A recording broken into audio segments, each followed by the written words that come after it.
60 ವರ್ಷ ದಾಟಿದವರು ಈ 10 ಆಹಾರವನ್ನು ಮರೆತು ಕೂಡ ತಿನ್ನಬೇಡಿ. ನಮಸ್ಕಾರ ಸ್ನೇಹಿತರೆ, ವಿಡಿಯೋನ ಸ್ಕಿಪ್ ಮಾಡದೆ ಪೂರ್ತಿ ನೋಡಿ. 60 ವರ್ಷ ದಾಟಿದ ತಕ್ಷಣ ವೃದ್ಧಾಪ್ಯ ಬಂತು ಅಂತ ಚಿಂತೆ ಮಾಡಬೇಕಾಗಿಲ್ಲ. ಸರಿಯಾದ ಆಹಾರ ಪದ್ಧತಿ ಬೆಳೆಸಿಕೊಂಡರೆ 80 ವರ್ಷದಲ್ಲೂ 20ರ ಹರೆಯದಂತೆ ಚುರುಕಾಗಿ ಜೀವಿಸಬಹುದು. ಸ್ನೇಹಿತರೆ, ಹೊಸಬ್ರು ನಮ್ಮ ಚಾನಲ್ನ ಭೇಟಿಯಾಗಿದ್ದರೆ ಈಗಲೇ ಸಬ್ಸ್ಕ್ರೈಬ್ ಮಾಡಿಕೊಂಡು ವಿಡಿಯೋಗೆ ಒಂದು ಲೈಕ್ ನೀಡಿ. 1. ಕಡಲೆಕಾಯಿ ಮತ್ತು ಗೋಡಂಬಿಯಿಂದ ಎಚ್ಚರ. 60 ವರ್ಷ ದಾಟಿದ ನಂತರ ಕಡಲೆಕಾಯಿ ಗೋಡಂಬಿ ಸೇವಿಸುವುದನ್ನು ನಿಲ್ಲಿಸಿ. ಕಡಲೆಕಾಯಿ ನೆಲದೊಳಗೆ ಬೆಳೆಯುವುದರಿಂದ ಇದನ್ನು ಸೇವಿಸಿದರೆ ವಯಸ್ಸಾದಂತೆ ಲಿವರ್ ದುರ್ಬಲಗೊಳ್ಳುವುದರಿಂದ ಇದು ಕೆಟ್ಟ ಪರಿಣಾಮ ಬೀರಬಹುದು. ಇದರಲ್ಲಿರುವ ಒಮೆಗಾ 6 ಕೀಲು ನೋವನ್ನು ಹೆಚ್ಚಿಸಬಹುದು. ಗೋಡಂಬಿ ಇದರಲ್ಲಿ ಆಕ್ಸಿಲೇಟ್ಸ್ ಪ್ರಮಾಣ ಹೆಚ್ಚಿದ್ದು ದೇಹವು ಕ್ಯಾಲ್ಸಿಯಂ ಹೀರಿಕೊಳ್ಳುವುದನ್ನು ತಡೆಯುತ್ತದೆ ಮತ್ತು ಇದನ್ನು ವಯಸ್ಸಾದಾಗ ಸೇವಿಸಿದರೆ ಕಿಡ್ನಿ ಕಲ್ಲಿನ ಅಪಾಯ ಹೆಚ್ಚಿಸುತ್ತದೆ. 2. 60 ವರ್ಷ ದಾಟಿದ ನಂತರ ನೆನೆಸಿದ ಬಾದಾಮಿ, ಅಕ್ರೋಟ್ ಮತ್ತು ಪಿಸ್ತಾ ಸೇವಿಸಿ. ರಾತ್ರಿ 5-6 ಬಾದಾಮಿಯನ್ನು ನೀರಿನಲ್ಲಿ ನೆನೆಸಿಟ್ಟು ಬೆಳಿಗ್ಗೆ ಸಿಪ್ಪೆ ತೆಗೆದು ಸೇವಿಸಬೇಕು. ಅಕ್ರೋಟ್ ಮೆದುಳಿನ ಆರೋಗ್ಯಕ್ಕೆ ಒಳ್ಳೆಯದು ಹಾಗೂ ಒಮೆಗಾ 3 ಸಮೃದ್ಧವಾಗಿದ್ದು ಮರೆವಿನ ಕಾಯಿಲೆಯಿಂದ ರಕ್ಷಿಸುತ್ತದೆ. ಉಪ್ಪಿಲ್ಲದ ಪಿಸ್ತಾ ಸದಾ ಸೇವಿಸುವುದರಿಂದ ರಕ್ತದೊತ್ತಡ ನಿಯಂತ್ರಣದಲ್ಲಿರುತ್ತದೆ. 3. 60 ವರ್ಷ ದಾಟಿದವರು ವಯಸ್ಸಾದಂತೆ ಈ 3 ಬಿಳಿ ಶತ್ರುಗಳಿಂದ ದೂರವಿರಿ. ಬಿಳಿ ಉಪ್ಪು ಬಿಪಿ ಹೆಚ್ಚಿಸುತ್ತದೆ, ಇದರ ಬದಲು ಸೈಂಧಲವಣ ಬಳಸಿ.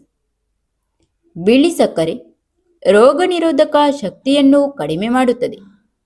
ಸಕ್ಕರೆ ಬದಲು ಬೆಲ್ಲ ಅಥವಾ ಜೇನುತುಪ್ಪ ಬಳಸಿ. ಮೈದಾ ಜೀರ್ಣಾಂಗ ವ್ಯವಸ್ಥೆಯನ್ನು ಮಂದಗೊಳಿಸಿ ಮಲಬದ್ಧತೆಗೆ ಕಾರಣವಾಗುತ್ತದೆ. ಇದನ್ನು ಯಾವುದೇ ಕಾರಣಕ್ಕೂ ಸೇವಿಸಬೇಡಿ. 4. ಸುಲಭವಾಗಿ ಜೀರ್ಣವಾಗುವ ಹಗುರ ಆಹಾರ ಸೇವಿಸಿ. ಭಾರಿ ಎಣ್ಣೆಯುಕ್ತ ಮತ್ತು ಖಾರ ಪದಾರ್ಥಗಳನ್ನು ತ್ಯಜಿಸಿ. ಹೆಸರುಬೇಳೆ ಕಿಚಡಿ, ಗಂಜಿ, ಬೇಯಿಸಿದ ತರಕಾರಿಗಳನ್ನು ಸೇವಿಸಿ. ರಾತ್ರಿ ಊಟ ಮಲಗುವ 2-3 ಗಂಟೆ ಮುಂಚೆಯೇ ಮುಗಿಸಬೇಕು. 5. ವಿಟಮಿನ್ ಡಿ ಇಲ್ಲದೆ ದೇಹ ಕ್ಯಾಲ್ಸಿಯಂ ಹೀರಿಕೊಳ್ಳುವುದಿಲ್ಲ. ಪ್ರತಿದಿನ ಬೆಳಗಿನ ಮೃದುವಾದ ಬಿಸಿಲಿನಲ್ಲಿ 15ರಿಂದ 20 ನಿಮಿಷ ಕುಳಿತುಕೊಳ್ಳಿ. ಬೆಳಿಗ್ಗೆ ಬೇಗ ಏಳುವ ಅಭ್ಯಾಸ ಮಾಡಿಕೊಳ್ಳಿ. ವಯಸ್ಸಾದಂತೆ ಲೇಟಾಗಿ ಏಳುವ ಅಭ್ಯಾಸ ಒಳ್ಳೆಯದಲ್ಲ. 6. ಬಳ್ಳಿ ತರಕಾರಿಗಳ ಬಳಕೆ ಮಾಡುವುದು. ಮಳೆಗಾಲದ ದಿನಗಳಲ್ಲಿ ಹಸಿರು ಎಲೆ ತರಕಾರಿಗಳಲ್ಲಿ ಕ್ರಿಮಿಗಳು ಬೆಳೆಯಬಹುದು. ಆದ್ದರಿಂದ ಸೋರೆಕಾಯಿ, ಹೀರೆಕಾಯಿ, ಬಸಳೆ, ಕುಂಬಳಕಾಯಿಗಳಂತಹ ಬಳ್ಳಿ ತರಕಾರಿಗಳನ್ನು ಸೇವಿಸುವುದು ಸೂಕ್ತವಲ್ಲ. 7. ಜ್ಯೂಸ್ ಕುಡಿಯುವ ಬದಲು ನೇರವಾಗಿ ಹಣ್ಣುಗಳನ್ನು ಜಗಿದು ತಿನ್ನಿ. 8. ರಾತ್ರಿಯ ಅರಶಿನ ಹಾಲು ತುಂಬ ಒಳ್ಳೆಯದು. ರಾತ್ರಿ ಮಲಗುವ ಮುನ್ನ ಬಿಸಿ ಹಾಲಿಗೆ 1/4 ಚಮಚ ಅರಿಶಿನ ಬೆರೆಸಿ ಕುಡಿಯುವುದರಿಂದ ಮೈಕೈ ನೋವು, ಕೀಲುಗಳ ಊತ ಕಡಿಮೆಯಾಗುತ್ತದೆ. ರೋಗ ನಿರೋಧಕ ಶಕ್ತಿ ಹೆಚ್ಚುತ್ತದೆ. 9. ಶಾಂತ ಮನಸ್ಸಿನಿಂದ ಊಟ ಮಾಡಿ. ಊಟ ಮಾಡುವಾಗ ಟಿವಿ, ಮೊಬೈಲ್ ನೋಡದೆ ಶಾಂತವಾಗಿ ಕುಳಿತು ಪ್ರತಿಯೊಂದು ತುತ್ತನ್ನು ಕನಿಷ್ಠ 32 ಬಾರಿ ಜಗಿದು ತಿನ್ನಬೇಕು. 10. ಹಸಿವಿಗಿಂತ ಸ್ವಲ್ಪ ಕಡಿಮೆ ತಿನ್ನಿ.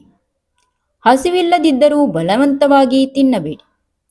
ಹಸಿವಿಗಿಂತ 1 ರೊಟ್ಟಿ ಕಡಿಮೆ ತಿಂದರೆ ಜೀರ್ಣಕ್ರಿಯೆಗೆ ಜಾಗವಿರುತ್ತದೆ. ಹೊಟ್ಟೆಯಲ್ಲಿ ಜಾಗ ಇಲ್ಲದಷ್ಟು ತಿನ್ನಬೇಡಿ. 11. 60ರ ನಂತರ ಸೂಕ್ತ ಜೀವನ ಶೈಲಿ ಹಾಗೂ ಅಡುಗೆ ಮನೆಯ ಆಹಾರ ಬದಲಾವಣೆಯಿಂದ 70ರಿಂದ 80 ವರ್ಷದಲ್ಲೂ ಆರೋಗ್ಯವಾಗಿರಬಹುದು. Thank you for watching. ಸ್ನೇಹಿತರೆ, ಇಂತಹ ಆರೋಗ್ಯ ಟಿಪ್ಸ್ಗಳಿಗಾಗಿ ನಮ್ಮ ದಿವ್ಯಾಸ್ ಬುಕ್ಸ್ ಆಫ್ ಯೂಟ್ಯೂಬ್ ಚಾನಲ್ನ ಸಬ್ಸ್ಕ್ರೈಬ್ ಮಾಡಿಕೊಂಡು ವಿಡಿಯೋಗೆ ಒಂದು ಲೈಕ್ ನೀಡಿ. ಈ ವಿಡಿಯೋನ ಆದಷ್ಟು ಶೇರ್ ಮಾಡಿ.